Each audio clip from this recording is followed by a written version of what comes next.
Alright. So, kamusta ang experience for day 4? How are the challenges para sa inyo? Yeah, anong balita on your end? Mahirap, madali, um, na-confuse o nakaka-clarity? Siguro ano, yung Um, desire map, yun. mhm, mhm. Parang nakapag-isip ako ng mga factor kung saan yung dapat ko pang i-improve along the way. So, kahit naisip ko siya na parang ano, nandun na siya sa'kin pero parang kulang pa siya na so nilagay ko siya sa mga growth part. Then yung iba naman maintain na lang but still kailangan pang i-work out lang. So, parang nagulat ako nung natapos ko yung form. Sabi ko, okay. So, yun siya lahat. Parang naka, categorize siya. So, yan. Right. Oo. Hindi siya So, masyadong I mean, ligaw. Ganyan. right, right. I'm glad you enjoyed that specific activity. That's one of my favorites. Pinapagawa ko yun sa lahat ng mga mentees and ano din. And yeah, mga group programs. And thank you for that. Meron bang significant na ano, na reflection or realization out of doing that activity, April? Siguro ano, mas makakapag-focus ako dun sa mga part ng growth. Mas ma-identify ko sila isa-isa. Tapos, syempre, ipa-factor in ko yun yung mga taong involved on that areas. Kung paano din nila matutulungan, give back. Then, ganun din ako sa kanila. Solid, solid. I love that additional ano, insight na may Oh, ibang mga tao na pwedeng sumuporta sa'yo for the parts of your desire, for maintenance, for growth. I love how nagko-connect yun sa support system. There's an activity for tomorrow that's actually related to that. So, yeah. So, cool na medyo na-anticipate mo where things could go and how it can, kumbaga, mas mapanindigan kung ano yung desires that you have. Alright, sige. Sabi ni Phoebes dito, role model audit brought me a lot of emotions. Can you share more about this? Yung sa role audit model kage, so nilagay ko dun lahat ng ano, like parents and then ibang family members. Mhm. Tapos yung ano, may isa dun, confidential chart. May isa dun na ano, parang si dad, ang ayaw ko sa kanya is parang hindi siya provider figure. Mhm. Tapos, nung sinagutan ko na, inuna ko kasi yun. Tapos nung sinagutan ko na yung what's one thing that I really desire about this person, is Mhm. that he actually ano loves us in his own ways. Like nung kuwari dadating siya here, lahat ng need ayusin sa bahay naayos in like 2 days, 3 days. Tapos tinuruan niya rin ako magplantsa, paano magplantsa. So like Mhm. parang naisip ko, okay, hindi siya yung masculine na ganitong figure. But like he loves us in his own ways na baka mas andun yung ano niya, way niya of how to do it. So like I'm like, oh, oh nga no. And then yun yung sa role ano, kage role model audit. Tapos yung isa ding Right. challenge ginawa ko, yung sa magta-timer, ta's you're just gonna Mhm. feel one negative emotion. Time Yung boxing. Yeah. yeah, yung pinili ko is yung anger. Tapos, so like, nung binabasa ko yung instructions, I'm like, "Hala, paano ko 'to gagawin?" Ta's ang haba ng time, 5 minutes kong ife-feel yung emotions. Ta's nung nag-start na ako, I remember na, okay, so parang mag-acting ako para ma-feel ko yung emotions. Tapos, realization number 1 is na-miss ko mag-acting. Naalala ko, I actually love acting nga pala. Realization number 2 is yung body-mind connection. Like to get a certain feeling, you do some adjustments physically. So like tensing certain body parts. And it's similar to kuwari sad ka, pero you don't wanna be sad anymore. Or like you're crazy confused, but you want mental clarity, so you do deep breaths. So adjustments with the physical. That's realization number 3 is it's kind of hard for me to emulate yung feeling. Emulate? Sorry, nakita ko kasi emulate.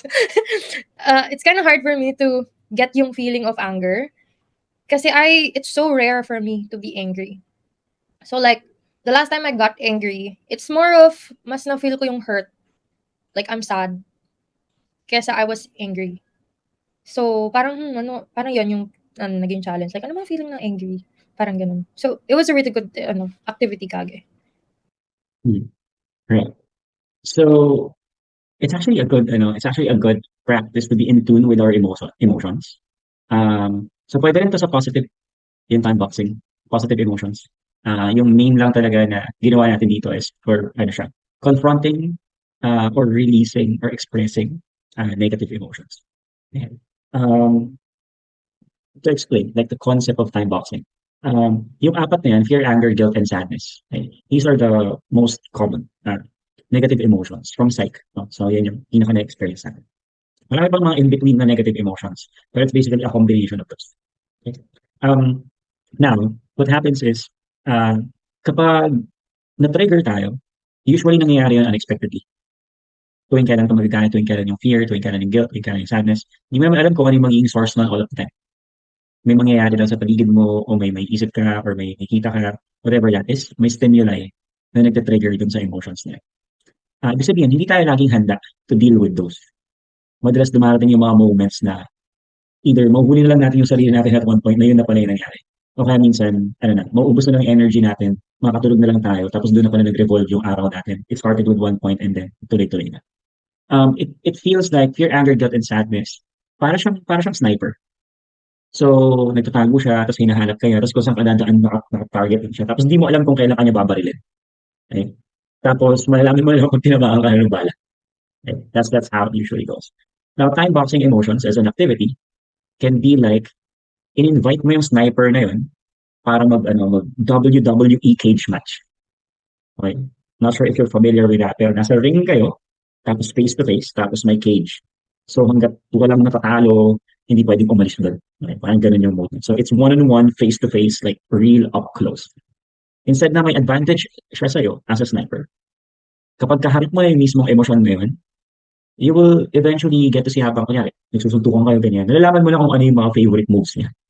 Diba? Na yung combo niya pala, dalawang jabs sa kanan, tapos isang uppercut sa kaliwa. Right? So, habang mas face-to-face ka with specific emotions, you get familiar with its moves. You get familiar with how it affects you. You get familiar with the different shapes and forms by which yun yung nagagamit na trigger para sa ito. So what happens with that familiarity is you're not always caught off guard na. You get familiar with the emotion, and kung sakaling mangyari man, kung sakaling matrigger man ulit, you know how to handle that. So that's the rationale between time boxing emotions. It's in essence immersion therapy. Okay? So kapag mas ina-expose mo yung sarili mo sa isang bagay paulit-ulit, nasasanay ka na. Kung challenging yan para sa'yo sa simula, darating yung point na hindi na siya kasing challenging. Yeah. Sige. So any follow-up thoughts, share, questions, concerns from the group? Pwedeng related sa day 4 challenges or pwede namang residual na naiisip ninyo or nararanasan ninyo from the past few days pa within the week.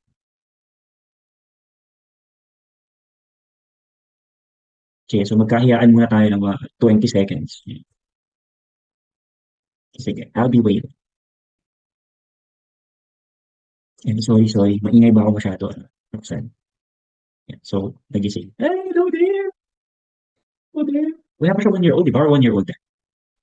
7 months. 7 months. Yeah. Diba? Walang tatay ngayon. Oo, kaya. Share Ano ko lang yan? din. Ako daw yung mag-share. Ayun. Go. So, Yeah. alam niyo yung tawag doon sa improve, tapos status. Ano tong activity ulit? Yung may improve, Tapos may yung na-share kanina, parang narinig ko kanina pero nasaan ako. desire map? Opo, desire. Opo, ata? Or, yan, yung may improve tapos may status ko, gano'n. Parang it helped me na ma-figure out yung nararamdaman ko ngayon. Parang nung gagawa ako nung ano yung reflection mo dito sa activity na to, parang in-explain sa nakita ko doon kasi parang na-explain yung situation ko na hindi ko ma-express. Kung saan parang na-meet ko yung desire ko noon na ma-maintain yung sa family, about sa family. Pero the other things in my life, parang maganda naman pero wala akong improvement or naging stagnant yung term. So yun yung parang na-discover ko sa activity na yun. Right. And yung sa parents, parang nakita ko the same yung ayoko sa mga yung sinusulat ko lagi, yung parang ayoko tapos yung gusto ko sa mga role model. So pero di ko alam kung anong relation. Pero yung sa gusto ko parang more on yung meron sila na gusto kong i-adapt. Right. Ayun po. Solid. Yeah. I'm curious sa group kung nahirapan ba kayo with today's set of challenges? Did you find it easier? Did you find it harder? Like, how is it? I haven't started, to be honest. Okay lang. Okay lang, okay lang. Yung number 5 sa akin yung parang hirap. Ano Mm, yung dapat tapos ipo-post, ano yung yung yeah, it's basically the top problem. Yun ba yung number 5, the top problem na that you want to solve? Yeah. And Opo, yun. yeah. Mm. Okay, sige. So, questions or concerns from the group? Or share? Yeah. I think yung desire map is, from my end, it's my second most favorite self-development activity. Right? So, it's one of the, I would consider nakakatuwa. The reason pala, no, for desire map, madalas na tayo sa tinatawag na goal setting. Okay? Yung goals ay basically mga nami-measure na natin na targets. And sinaset natin siya within specific timelines. Okay? However, yung goals kasi, pwede na maging kapareho ng ibang tao or influence ng ibang tao. So example, 6-figure income. Okay, 100K per month na kinikita. It can be a shared desire within a specific group of people, bansa, community. So, pwedeng hindi talaga siya galing sa atin, lagi yung goals. Pwedeng galing siya sa ibang tao. At the same time, we resonate with it lang. The difference kapag desire, galing talaga siya sa atin. Yeah. So, hinuhukay natin ang mas malalim what is true for us and what we really want. Yeah. Yung desires, maganda siyang basihan ng goals. Kasi sa'yo talaga nang galing in the first place. Hindi siya tipong, hindi siya tipong pwede mong kopyahin from other people's goals na. Okay. So, yeah. Anyway, go ahead. The floor is open. Any questions or concerns? Ako kaage, yung Mhm. challenge na maintenance and growth, medyo nag-ano ako dun eh. Parang napatigil ako kasi hindi ko, or medyo ano ako ngayon, overwhelmed ako today kaya hindi masyado imagination ko. Maintenance mean it's already happening and you just Mhm. want to maintain it. Tapos yung growth, something that you want to improve and grow in Yeah. the next, okay, Mhm. tama naman pala. Right. So, yeah, ano naman, it's pretty straightforward. And hindi yun sa lahat ng pagkakataon, sa lahat ng areas, ay may masasagot talaga tayo agad. Yeah. Especially if, weird, kasi some people have never considered themselves for a long time. Yung Yeah. tipong may mga tao na nakalimutan nila yung sarili nila, so mahirap mas mangarap para sa self na area.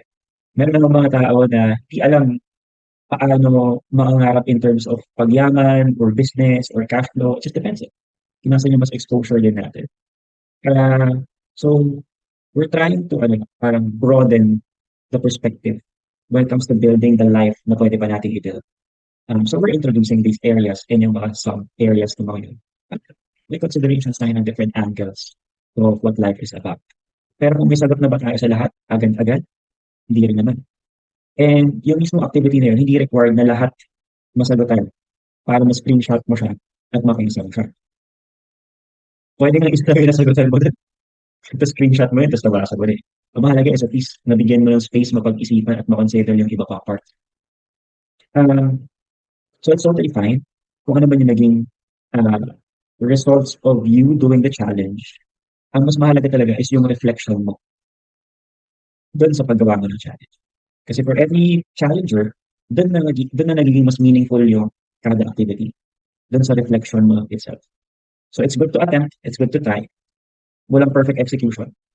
So ang point system din ng Clarity Challenge is more on pag-effort sa challenge and submitting something for it more than having it all together throughout the whole challenge.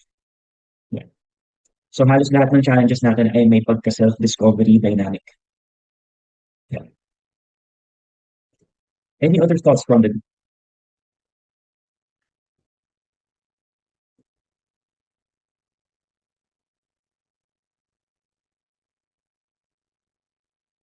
Since this is the Clarity Challenge, isa sa mga mahalaga na factors nito before we fully end, and tomorrow kasi will be our last day, right? So it's going to be a slightly different session because it's the wrap-up for the whole thing. Pero ang pagpapasa ng last day challenges will be until Saturday pa 12. Okay? So pwede pang humabol for points until 10. And then by Sunday, you will be receiving an email how to claim perks that you have unlocked. So yun yung parang pinang culmination ng natin, ng challenge na. Pero by tomorrow, wrap-up call na. So there's gonna be different activities within the call itself. Pero ngayon gusto ko ng gusto ko ng makita sana or mapisel kung nasan kayo. Like, lumilinaw ba yung mga bagay sa buhay ninyo right now that you may want to pursue after this challenge? Nagkakaroon ba ng reprioritization? Nag-shift ba yung importance of things in your life right now? And mas nakikita mo saan mas sulit i-spend yung oras mo moving forward. Lumilinaw ba what is next for you? Ano yung pinakamahalaga season na to? Yeah. Parang we can kind of talk about that. If meron pa yung thoughts on that specific. Like, prompt. Ask yourself right now, meron bang napaplansya, nagpusot sa buhay mo while doing all these activities so far? May napapansin ka ba na mas umakayos? O mas ginugulo ko yung buhay nyo? Like, I really wanna know. Pwede naman napalitan ko yung title na Confusion Challenge instead of Clarity Challenge. Yan.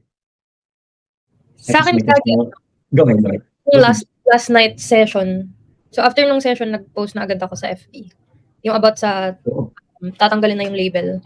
So, I announced it na sa world. Tapos parang mas... Okay, go. Hindi ko pa nakita. So, lahat ng yung LinkedIn, yung Instagram, lahat.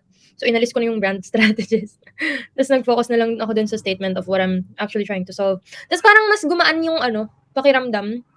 Kasi now, I don't have to parang adhere sa expectations ng pag brand strategist ka, ito yung standard dapat ginagawa mo. Tapos pag di ko siya nagagawa or actually wala naman nagsasabi nun. Pag feeling ko hindi ko kasing galing yung mga so-called brand strategist dahil sa output nila. I feel small. Pero because tinanggal ko na yung brand strategist, hindi na ako parang I can't compare myself to them anymore. So I'm like, I'm my own thing. I'm solving this problem and I can have my own process na kahit out of this world. Wala silang masasabi. Kasi hindi na ako mababox dun. Di ba brand strategist ka? Ganun. Right. So, parang mas nakahinga yung Phoebe as a person and as a brand as well. Mm-hmm. So, parang, ayun. Parang mas mapupurso ko na rin yung ibang parts of who I am. Kasi nag-declare na ako ng, ayun. Yun pala. Kailangan ko lang alisin yung mga attachments with label. Detach. So, gusto ko lang sabihin na, hindi ko kayo ka-label. Yeah, I just said it with sass, pero that's where you're at right now, and that's added freedom. That's less burden. That's more drive to execute na hindi nare-restrict. That's nice. Nagulat ako sa bilis lang. Parang gusto ko tayo kanina eh. Hindi ko alam na ginawa ko. Right. But yeah, it's a good move. For others in the group, it may be nice to think of, okay, dahil ito yung na-realize ko, dahil ito yung nalaman ko about myself, dahil ito yung na-discover ko, what can I do with this? Try to convert it into something practical na happen. Try to convert it into something na, okay, nalaman ko to, how should this affect my life? What should I do with this information? What should I do with this realization? You might be surprised how creative you can be if you will dwell on an insight and make sure that there's a step na gagawin mo because of that insight. Yeah. Simple steps can be super powerful. It actually doesn't have to be bongga or grand na step para lang ma-feel mo yung progress or big progress.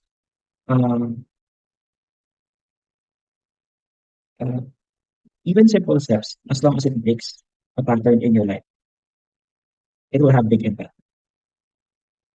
So you may want to, because of an insight. So basically, your insight is a new way of thinking. Therefore, that new way of thinking can give birth to a new step that you either haven't taken before, you haven't tried before, o kaya naman, nag-hesitate ka na gawin before. Okay? So don't miss out on the correlation of new thoughts and then new action. Make sure that you can follow through with whatever shape and form yung maisip mo right now na action for that. Okay, others from the group, like, meron na bang, significant step you may have done already or you've been thinking of doing based on our discussions, mga napag-uusapan natin, mga realizations you may have.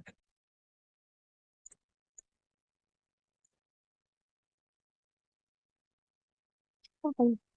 I'm not there yet, pero and I'm late on to the call. Questions Okay lang, questions lang. You might Go have discussed this earlier. Okay, dun sa challenge, like, for instance, yung desire map, um, merong maintenance and growth.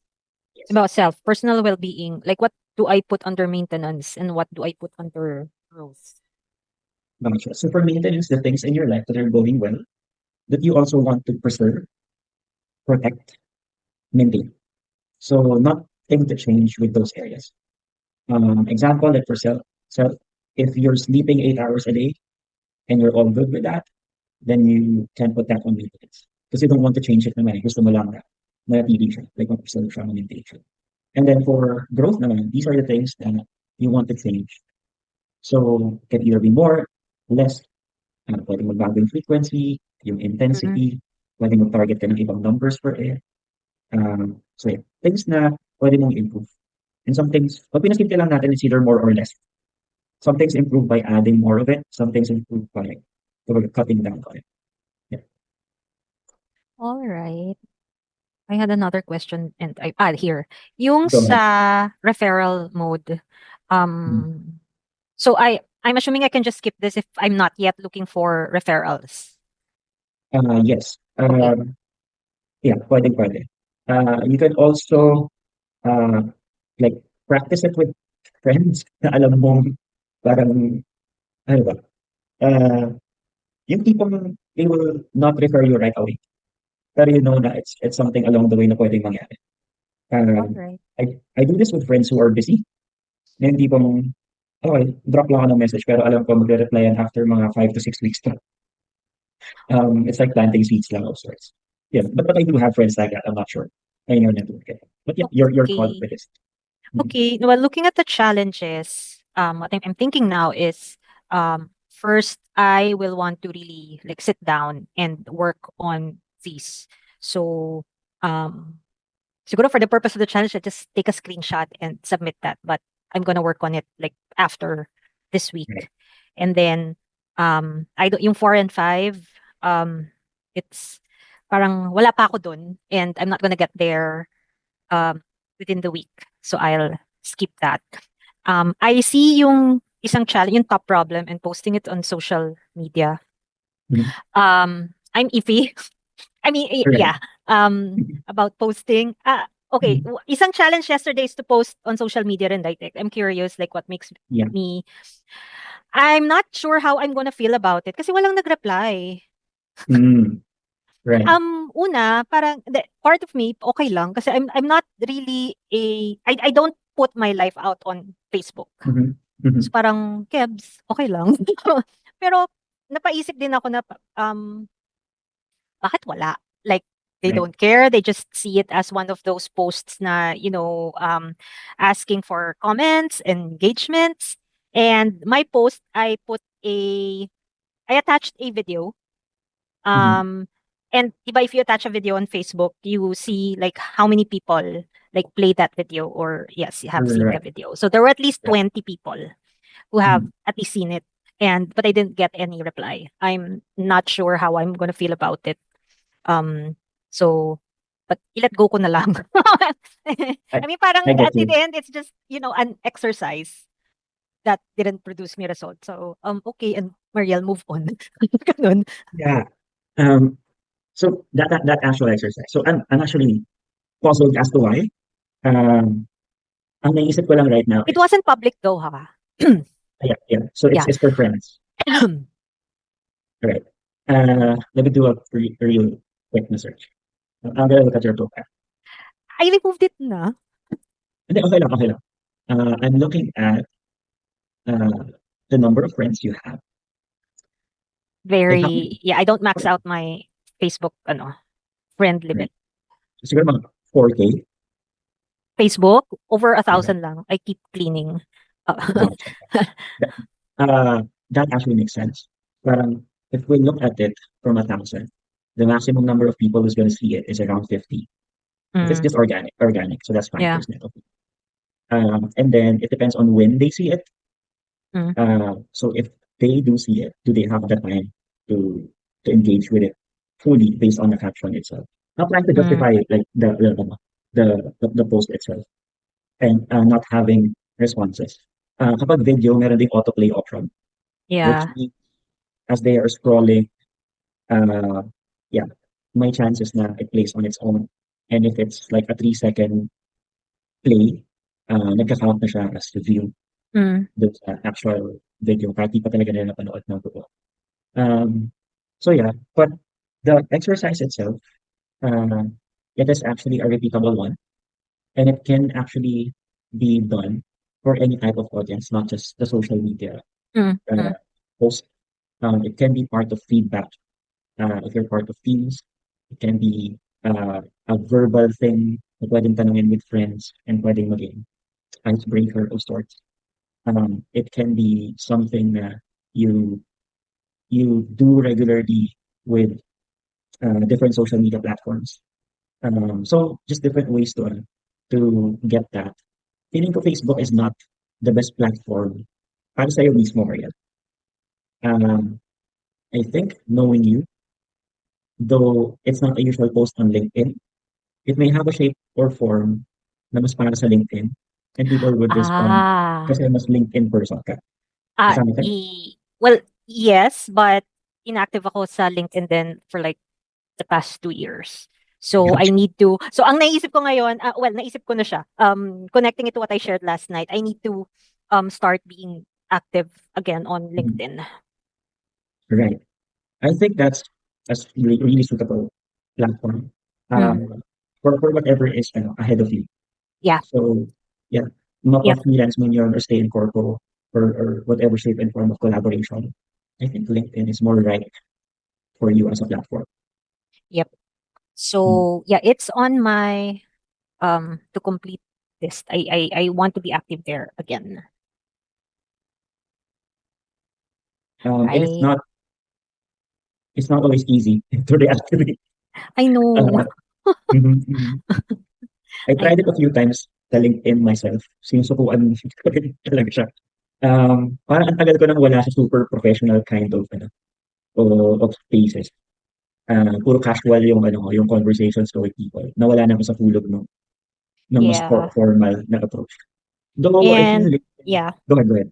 No, I have to connect it to, first I need to figure out what I want to do next and network with people or add people to my network who can help me in that area na mapipili or madedesire ko, whatever that area is. Mhm. Kasi parang, may parang, parang I'll start all over again then on LinkedIn in terms of creating another set of, a subset of network, ganun. Anyway, sige, I'm sorry to take everyone's time, pero yun lang, na-share ko Good, all lang good. a challenge on doing the challenges on Facebook. Right. Thank you, Maria.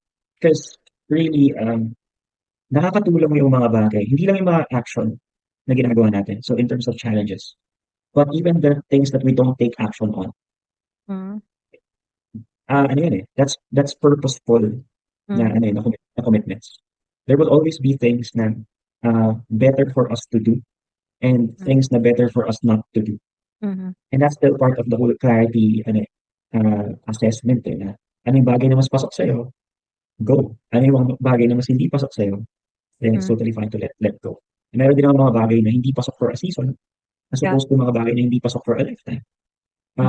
So there are those variations and it's all part of your process. So yeah, thank you. Thank you for sharing. Right. Thank you, everyone. I think Ness. Okay, Ness, go ahead. Yeah. Something is bursting inside me. Parang I need to talk. Pero I can relate to what Mariel said about the posting in Facebook. Yun muna, unahin ko muna yun. It was difficult for me to post. Yung itatanong mo, what do you, yun yata yun, I'm not so sure anymore. What do you think? Yung original lines is about yourself. What do you think of me? Something like that, right? Mhm. Pero I was afraid to ask it. I don't know why. So, ayoko sanang gawin yung challenge. Pero I was able to think na, what if I ask na lang, what do you think of me as a teacher? Because I was a teacher, but I have not taught for many years because of I got ill. But I am a teacher by profession, and I knew very well that I was a very good teacher. So yun yung pinost kong tanong, what do you remember me as a teacher? And pinablik ko siya.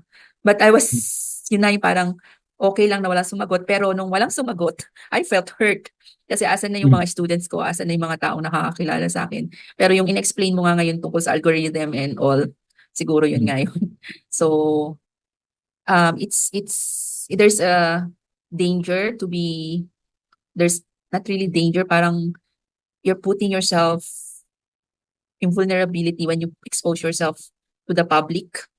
Tapos you're asking question which you're not ready to receive the answer. Parang nung walang sumagot, parang I was really taken aback. Parang, bakit? Pero good na lang narinig ko yung explanation mo about algorithm or timing of posting. Siguro yun nga yun. And Right. Go ahead. And then now, yung activity tungkol dun sa time boxing of emotions, medyo na-bothered ako dun. Up to now, kanina in-explain mo na para siyang sniper na we need to face it. Pero for me, it's a very big issue. Let me tell some stories or expose myself a little. I'll be vulnerable again. I've been taking coaching for this from January to now. This is the fourth coaching I'm getting because I'm in a very tight spot, very difficult situation in my life now. I have been out of job since May last year. Nagkaroon ako ng work ng December, January, biglang na-stop yung project, wala na naman. So, I have some loans. So, yung sabi ko, I have to time box my emotions and negative yung mga emotions na nilist down mo doon. So, parang, I've been taking coaching from Mike Dooley and then punta rin ako, pinanood ko rin si Tony Robbins and it's telling me to feel positive emotions, incantations, feel the emotions, the secret, feel it in your heart, yung joy, yung happiness, to make it more real, to make it, yung mas mag-manifest siya, ganun, for manifestation. And then all of a sudden, here you are asking me to feel the negative emotions. Parang nahinto ako, hindi ko siya nagawa. Kasi I know I am full of anxiety now, I am full of guilt. Kasi when I was earning 6-figure, hindi ko nawakan mabuti yung pera. Tapos now I am zero negative pa. I feel so guilty about it. And I have anxiety towards the future kasi wala akong security for job. I don't know. I'm doing the best I could pero parang it's not enough. And for me to feel, iniwasan kong huwag matakot. And I'm trying to forget my guilt so that I can move forward. And for me to be asked na to feel it, parang ang bigat sa akin. Kaya kanina, hindi ko siya ginawa.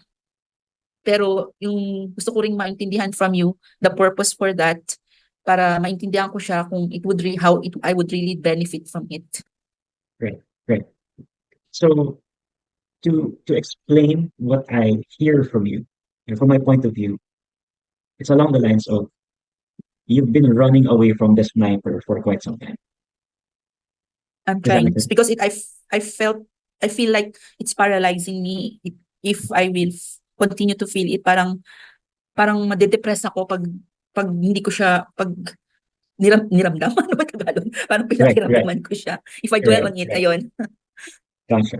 So, nararamdaman mo ba na yung tinatry mong i-achieve na goals, nasa full energy ka and kumbaga, you can fully function in trying to take action and achieving your goals, especially on the income side of things? Are you at your best? Are you nasa full energy sa pag-pursue ng goals mo right now? Actually, no. Parang magiging sobrang busy ako, tapos biglang maburn out and then stop. And then to escape, nanonood ako ng Korean novela. But after manood ako, kasi yun lang escape ko eh. After manood ng Korean novela, I feel remorse kasi nasayang yung oras. Pero I felt relieved, may temporary relief doon. So, hindi ako at my best, hindi ako energized. Right. I'll tell you the reason as to why. Okay. Yung emotions na iniiwasan mo because you label them as negative, okay, hindi mo naman talaga sila naiiwasan in terms of kumbaga hindi mo lang sila makakaharap face to face, pero you can't really run away from them. So they're always chasing you and you're always running at inuunahan mo lang para hindi ka nila makabot o mahabol. Your energy is being spent running away from the emotions na ayaw mong maramdaman. Habang tumatakbo ka palayo, nadidrain yung energy mo that you can use sana for taking action. So mabilis kang maubos. Kasi on the back end, your energy is mostly spent by running away from the emotions you don't want to feel. So it is good to feel positive emotions. Pero yung positive tsaka negative, nililabel lang kasi natin sila.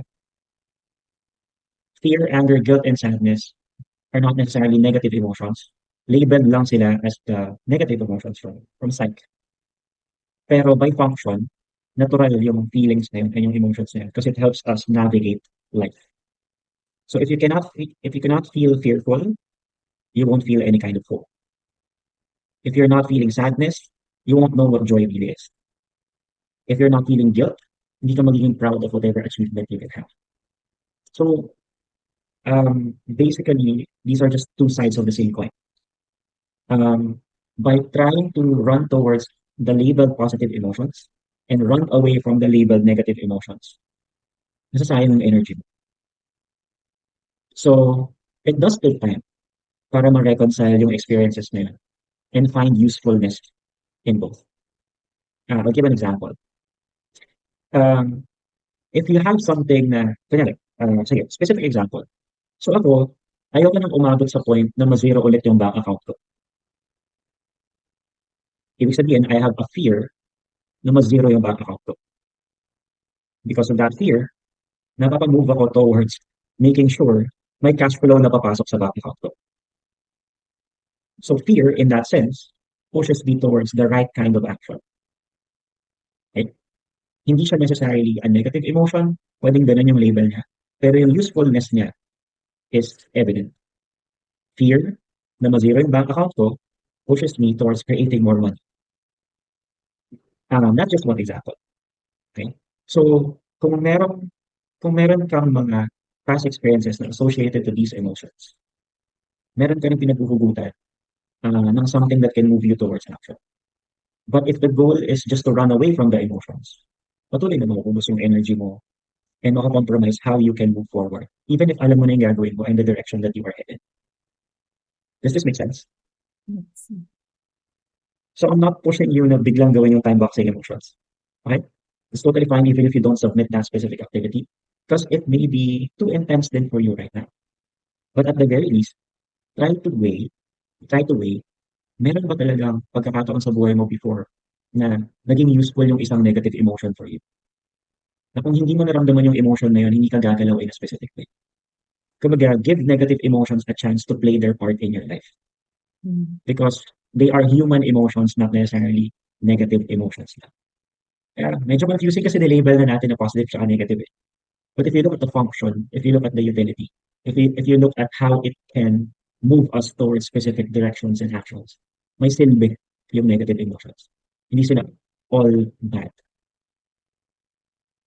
Yeah. There are tons of examples pa and I can cite. Like, marami pa examples of how napanood ko may Inside Out. So actually Inside Out 1. Right?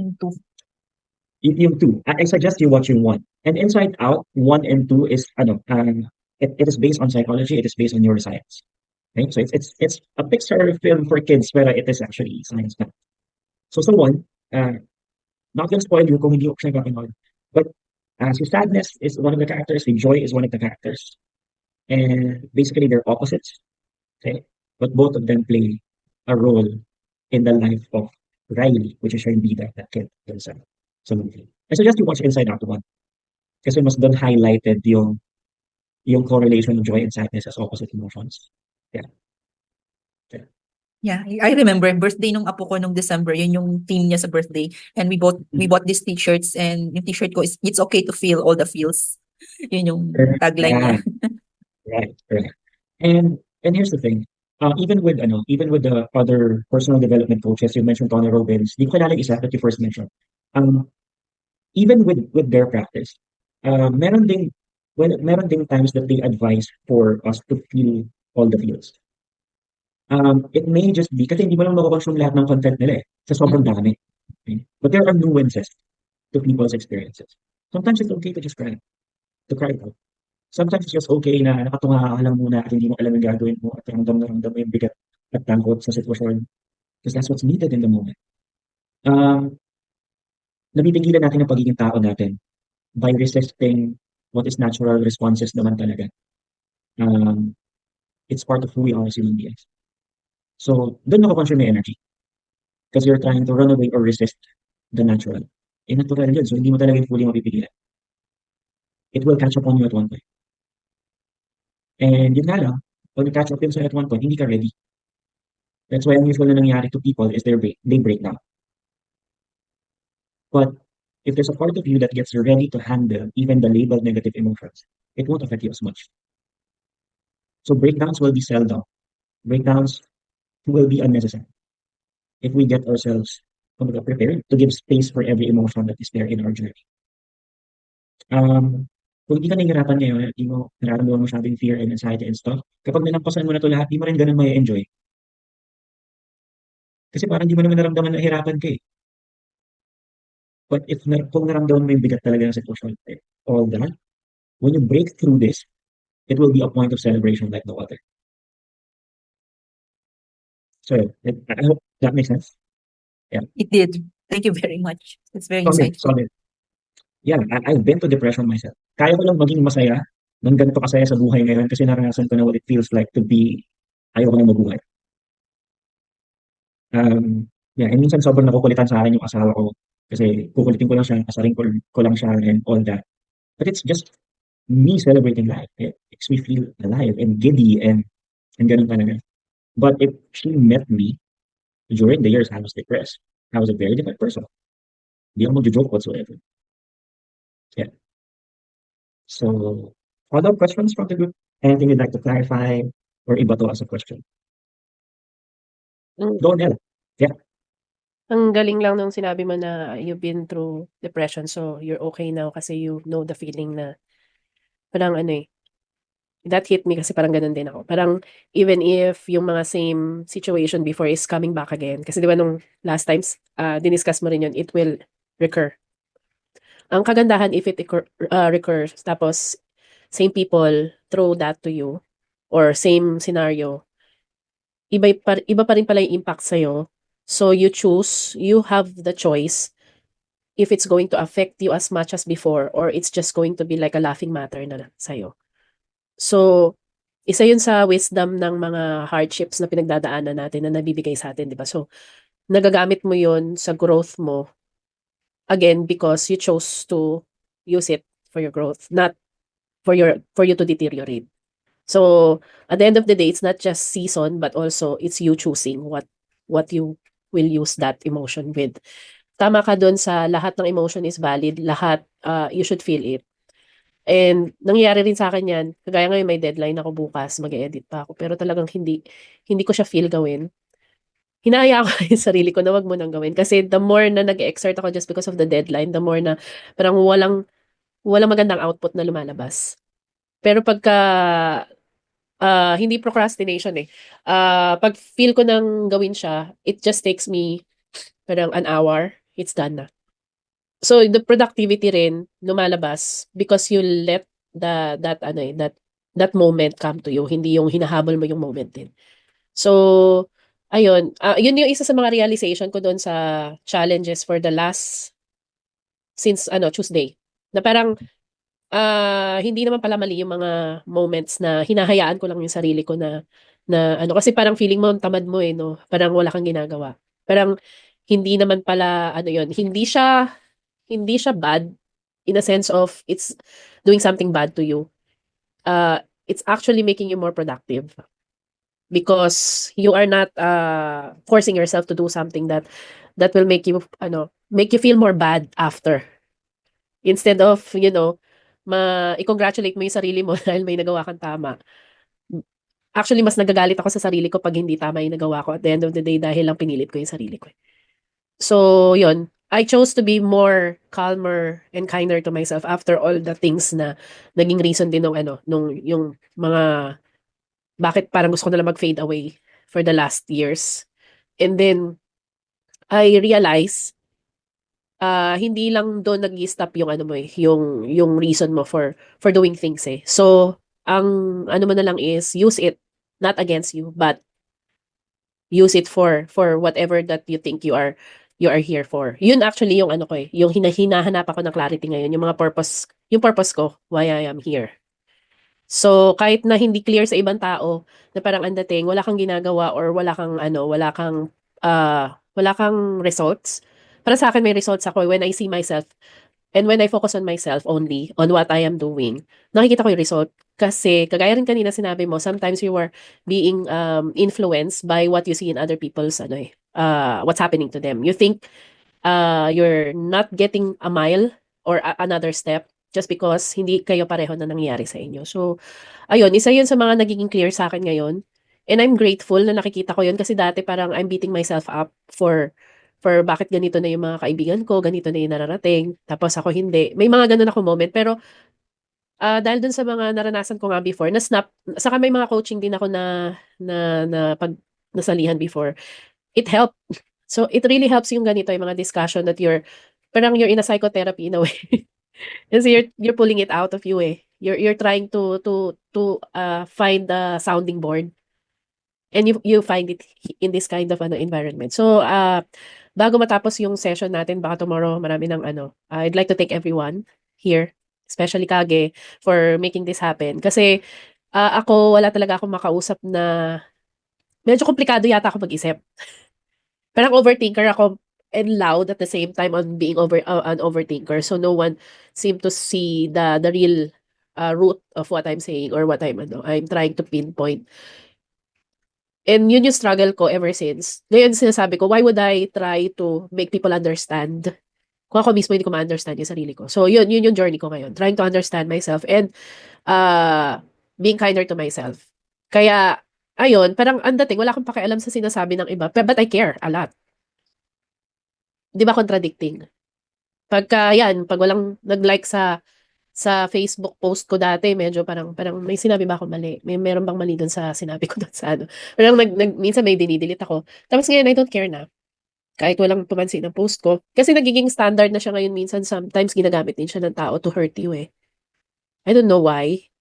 It's being a weapon against na sa atin. Yung social media, natin, di ba? So, I think, ang ko na lang ngayon is all the realization of my classmates here na papagtagpi-tagpi ko, o nga no.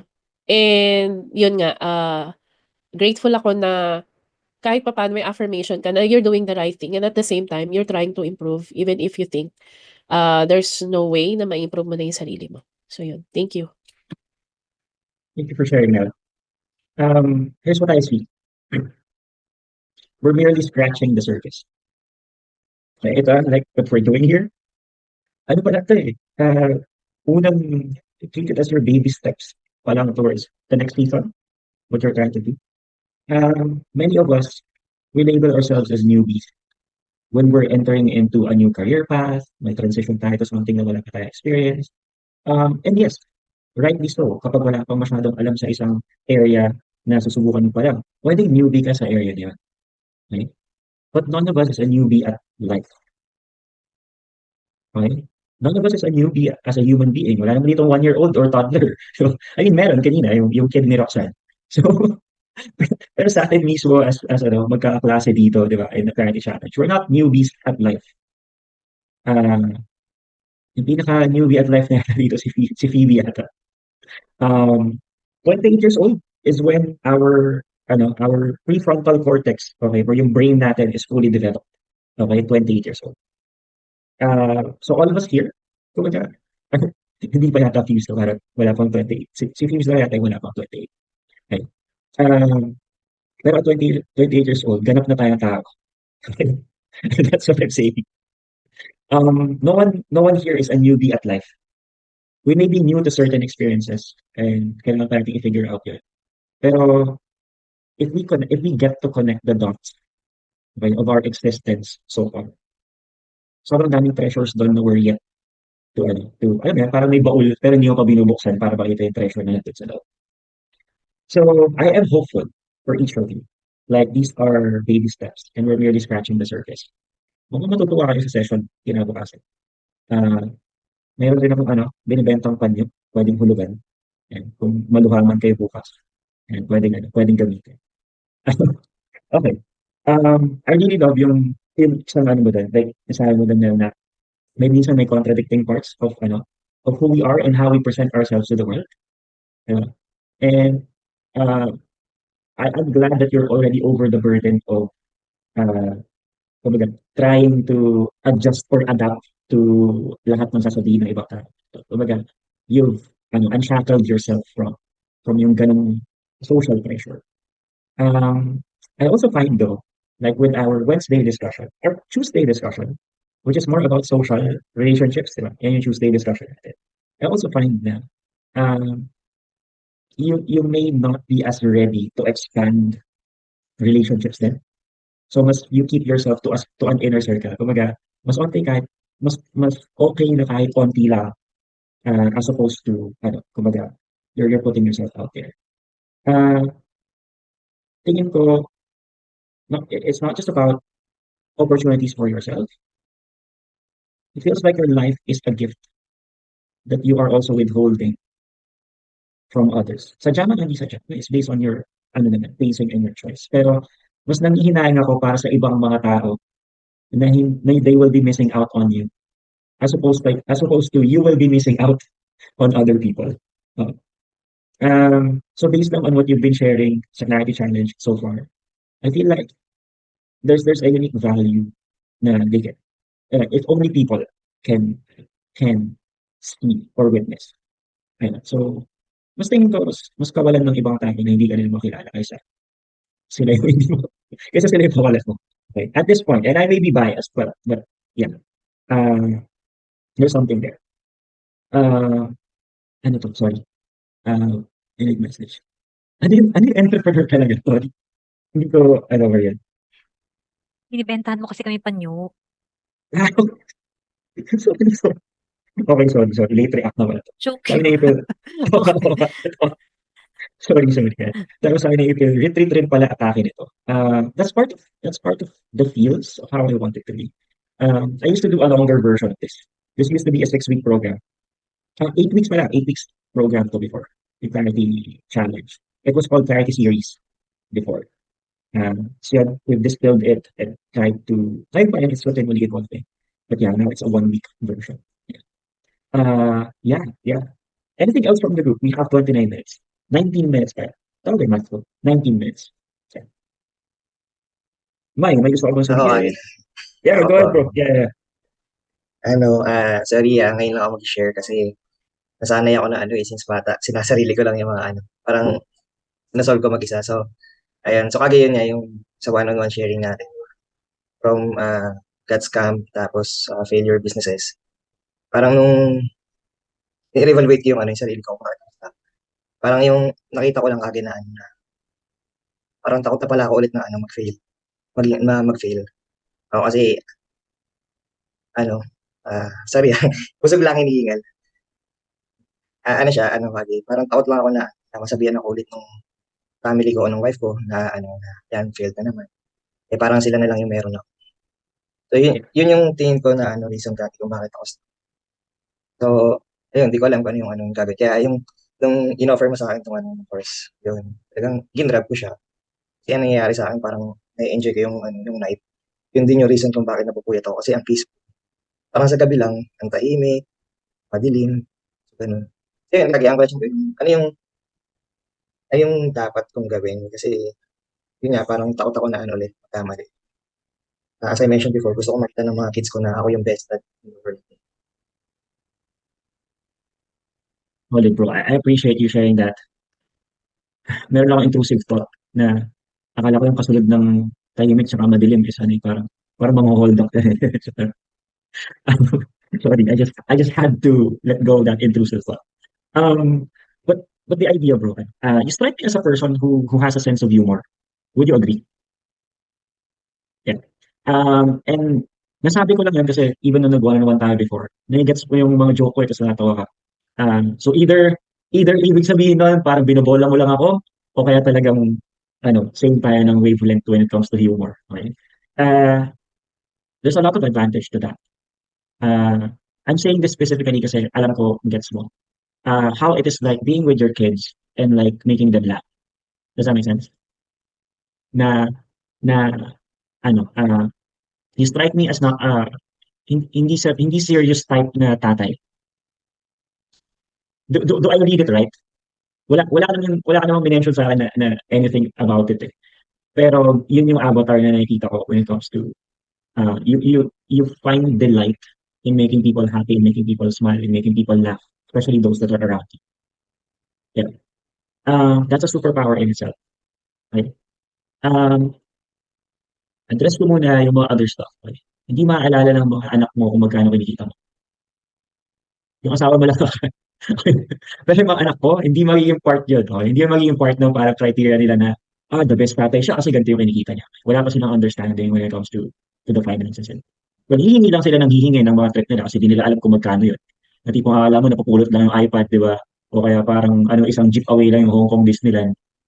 Pwedeng ganun yung sabihin nila, pero they don't have an understanding of the finances yet. So hindi ka nila i-judge based on anong laman na bank account mo, ano yung kinikita. Right? So even if certain times business can be shaky, freelancing will not be as stable. May magiging challenges when it comes to cash flow and all that from time to time. It's not a big factor to you being a role model to your kids. Okay? Mas maaalala nila the moments that you spend kasama sila, the energy that you are giving out during those moments, how much emotion yung binubuhos mo sa kanila. However, that is not just the positive side, but it's a negative side. Okay? Kung saaling mas maging negative yung energy at maging negative yung emotion, yun din yung mas tatatak sa kanila. Okay? So just being a role model, it's more dependent on your character than your career. Okay? No success in your career can compensate for failure at your home. Okay? And you being a hands-on dad to your kids, pangarap lang yun ng ibang mga bata eh. Kasi ako mismo, I never had my dad. Kasi busy siya na umiikot umulan umaraw para i-build yung lending business niya. Okay. So, you're doing something good. Right? You're not starting from just a bad place. Pwedeng hindi lahat perfecto, pero I hope you're appreciating the fact na you're there for your kids hands-on. Right? It doesn't make you a bad dad kung may mga stuff ka pang pinifigure out right now. It might make you a bad dad kung sumuko ka na. Pero hindi ka pa sumusuko at this point. Tama? Despite the different things that has happened, despite certain failures, despite like the negative experiences, andito ka pa rin. Right? So regarding your fear of failure, okay, regarding your fear of failure, we're going to do one technique. Okay? This is called the advantage method. Okay? So if ever you feel any type of emotion, and yung emotion na yun prevents you from action, okay, that's the condition. You feel that emotion and it prevents you from action. You have to ask yourself, what is the advantage of this situation? So anong advantage ng emotion na yun? Anong advantage na dito ako sa sitwasyon na to? Let's do that as a quick exercise right now. Okay, nag-fear ka ngayon na mag-fail ulit. What is the advantage of that? May naisip ka ba ngayon na advantage na nag-fear ka mag-fail ulit? Advantage, kage. What's the Gagawin siya? advantage? No, I mean, anong advantage para sa'yo na natatakot kang mag-fail? Magiging careful. Okay, that's one. Anything else? Wala pa akong maisip yun parang Okay. Now, yung pagiging careful na yun, malaking bagay yun. Choosing sino yung mga tao na pagkakatiwalaan mo. Ano yung resources na i-consume mo. Paano mo sasalain yung values ng mga tao sa paligid mo. Ano yung numbers and parameters na nandun sa realistic, hindi dun sa parang over-promising, di ba? Being careful means you're gonna research more. Being careful means you're gonna ask other people's opinions, especially the ones na may mas experience sa'yo. Being careful would be mas magdadasal ka before you make a choice. Yeah. In practicality, your fear of failure can be converted into a certain sense of wisdom for your next move. Okay? So that's the advantage method. If napipigilan ka ng certain emotion or kahit ano, okay, ano man yung pumipigil sa'yo towards taking action, ask yourself what's the advantage of that. Kasi yung fear of failure mo, hindi ibig sabihin sign na hindi ka dapat gumalaw. Yung fear of failure mo is a sign na mag-prepare muna bago gumalaw. So hanggat hindi ka nakakapag-prepare, mananatiling nandun yung fear of failure. So ngayon, Kung tumutok ka sa pag-prepare at maramdaman mo na nabawasan na yung fear of failure mo, go signal na yun na umusay. Is that making sense as a concept, bro? Ang ganda ng kaki, sinabi mo, sa preparation. Right. Happens with anxiety, happens with worry. Anything na under the umbrella of fear is a sign to prepare better. At mararamdaman natin yun, na kapag nakapag-prepare tayo, tapos instead na nakakapit sa atin yung fear, when we prepared ourselves, unti-unting bibitaw yung fear na yun. Ibig sabihin, nagiging ready ka na to move forward. It takes some time para ma-notice yun. May practice rin doon sa side na yun. But people know the difference. Yeah. I know there's advice na feel the fear but do it anyway. Diba? O kaya there's advice na parang, sige, just do it. Diba? Pwede pa rin naman. Mas risky nga lang. And dahil mas risky, pwedeng mas malaki yung makonsume sa'yo na resources. O kaya, hindi ka pala talaga fully handa dun sa act of it. So, mapapa-invest ka ng oras, ng energy, ng pera, ay malaking part nun masasayang. So, if you have nothing to lose, okay lang. Kunyari single ka, walang nakasalalay sa mga desisyon mo, kumbaga okay lang kahit mag-fail ka, pwede. Pwede yun, bara-bara lang, banat lang ng banat eh. Pero iba na yung season ng buhay kapag may cargo ka. Diba? May people who are relying on you and ikaw, yung haligi ng tanganan nyo, tapos sa'yo sila nakatingin. Kung gaano ka ka-stable, kung paano ka nag-lead, that would affect a lot of their thinking and feeling and experience of life. Kumbaga damay-damay kayo based on your choices. So iba na yung laro na ginagalawan mo ngayon. Hindi na pwedeng basta banat lang ng banat. And alam kong, alam mo yun, and ramdam mo yung responsibility doon. So, yeah, your fear of failure right now is a stepping stone for better preparation for what is ahead. Yeah. So you can focus kung ano yung naisip mo ngayon, ano nga ba, kahit isa lang muna, ano yung pwede mo nang i-prepare better right now. Action mo na. Yeah. Thank you, Kagi. Sure. Thank you, bro. That's a good exchange. We have 6 minutes before we end. I'll take this time to mag-picture muna tayo before siguro one last pahabol question. Okay. So let's take a pic. And tayo natin sila. Okay. In 3, 2, 1. And right. Last 5 minutes, meron ba kayong gustong ihabol na question or concern? Share ko lang. Go, April. Yeah. Quick share lang regarding dun sa kanina yung sa kay ate niya, yung sa emotions. Ako din parang, yung kasi medyo tambay ako sa Facebook lately. Tapos parang gusto ko laging nakikita ko yung memories. Up to the 15 years ago, nakikita ko yung mga posting ko. So, iba-iba siya ng pakiramdam. Yung parang nandun yung batang ako, yung nandun ako sa college life, and up to dun sa first work ko. So, parang nakikita ko the way ako mag-post. And then dumating din ako sa time kung saan nag-rant talaga ako sa Facebook. Pero naka-only me lang yun. So, parang ang haba-haba. Kasi may nagsabi sa akin friend na kung galit ka, gusto mong i-post. Pero kasi may ibang tao, pinupost public pa eh. Pwede mo naman siyang i-post kung yun yung way of, yung outlet mo, i-only me mo na lang. Kasi the next day, parang iba na yung feeling mo. So, parang, nakita ko siya sa memory ko, ay doon sa memories. So, ngayon, parang, okay, yun pala yung feeling ko that certain moment. So, parang, babasa ko siya, sabi ko, okay, pinost ko pala to. No, parang, wala na sa akin pakiramdam. Pero that time, kung babalik ako, sobrang galit ko, sobrang parang galit na ako sa mundo. Tapos, may time na nagbe-message na yung mga kapitbahay sa mama ko na, ano nangyari sa anak mo? Bakit ganito yung post? May time kasi na-post ko siya on friends eh. Friends of friends. Siyempre may mga tita na pakilomero sa mga post ng anak. So parang, okay. Pero ngayon nagigets ko na yung Gen Z na parang, okay, dapat hiwalay pala yung mga Facebook ng magulang. Yeah. So, ayun, dun, yung parang outlet ko na emotion sa posting. So, paano yan? Naano ko lang sa memories. Natatandaan ko, okay, parang naging journal ko yung Facebook. Yun siya. Right. So naalala mo ba nung Jejeman ka pa dati? Oo. Nakakaloka yung hirang yun. I get you. So to be honest ako, mas marami pa akong post na naka-only me Oo, yun. kaysa post that I post publicly on Facebook. My Facebook profile right now is on public. Pero sa loob ng isang araw, hindi ako nakawala ng only me na post. Pero meron mga days na wala akong public post. Like today and yesterday ata, di ako nag-post ng anything. Kaya pag nabura yung, kunyari ma-deactivate yung Facebook account ko, ang sobrang laking mawawala. Kasi just the memories. Kapag ginawa kong Twitter rin dati yung Facebook. Mga status lang na snippets of my own brain farts and all. It's actually good to have different versions of ourselves recorded.